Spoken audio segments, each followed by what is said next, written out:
बिस्मिल्लाहिर्रहमानिर्रहीम। नाज़रीन किराम, फरहान इस्लाम स्टूडियो के साथ हाजिर हूँ। दर्स फ़िक्र में आज इमामत की शराइत के हवाले से चंद चीज़ें जानने की कोशिश करेंगे। मर्द गैर माज़ूर के इमाम के लिए 6 शर्तें हैं।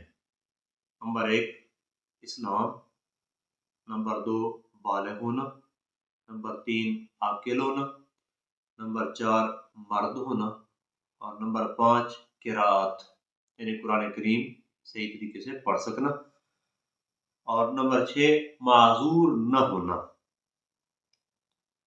औरतों के इमाम के लिए मर्द होना शर्त नहीं, औरत भी इमाम हो सकती है अगरचे मकरूह है।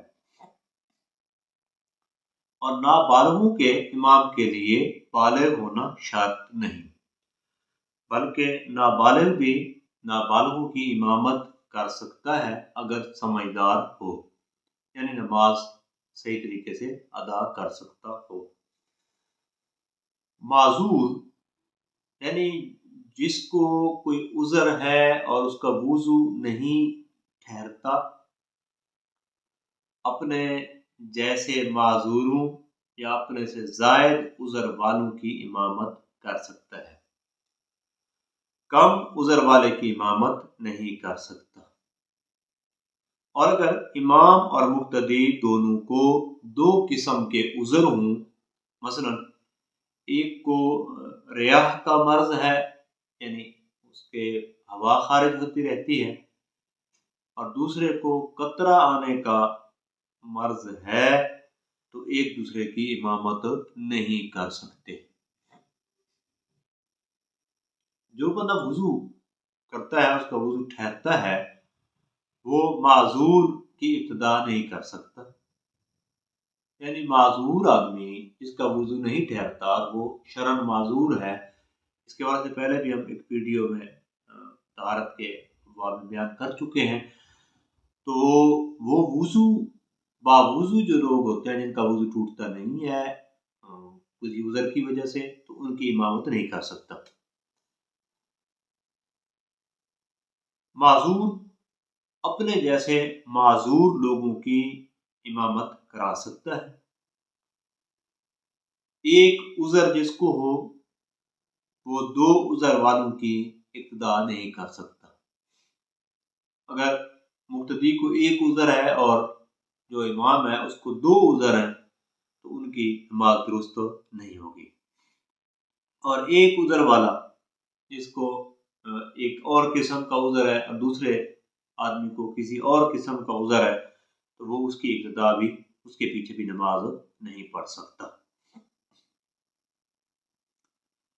माजूर ने अपने जैसे दूसरे माजूर और कुछ तंदुरुस्त लोगों की इमामत की, तो जो तंदुरुस्त हैं उनकी नमाज सही नहीं होगी और जो माजूर होंगे उनकी सही हो जाएगी।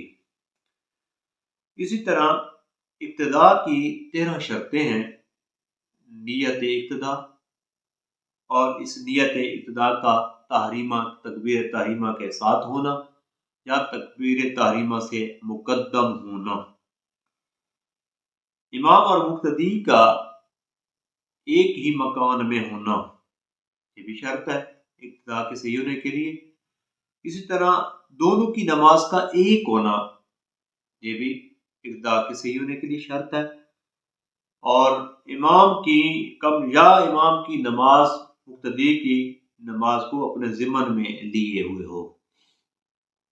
इमाम की नमाज मुक्तदी के मजहब पर सही होना, ये भी इब्तिदा के सही होने के लिए शर्त है।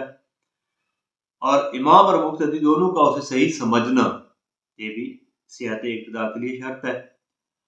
सिहत इब्तिदा के लिए इब्तिदा के सही होने के लिए शर्त यह है कि औरत अगर जमात में शामिल हो तो मर्द के बराबर में न हो, और मुक्तदी का इमाम से आगे न होना, ये भी इब्तिदा के सही होने के लिए शर्त है। यानी इमाम से पीछे हो, इमाम के आगे ना हो।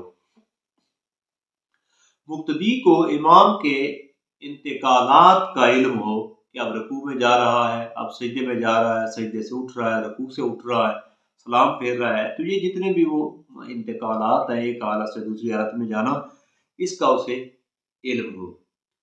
इमाम का मुकीम या मुसाफिर होना ये भी मुक्तदी को मालूम हो। अगर ये मालूम नहीं है कि ये इमाम जो है मुकीम है या मुसाफिर है तो उसकी इक्तदा सही नहीं होगी। और अरकान की अदा में शरीक होना मुक्तदी की इक्तदा के सही होने के लिए शर्त है। और अदा में मुक्तदी इमाम की मिसल हो या कम हो, इमाम से कम हो। यूं ही शरायत में मुक्तदी इमाम से ज़ायद न हो, से कम हो, ये भी सेहत इक़्तिदा के लिए ज़रूरी है। अल्लाह तबारक व तआला दीन की समझ अता फरमाए, अमल की तौफीक अता फरमाए। वमा अलैना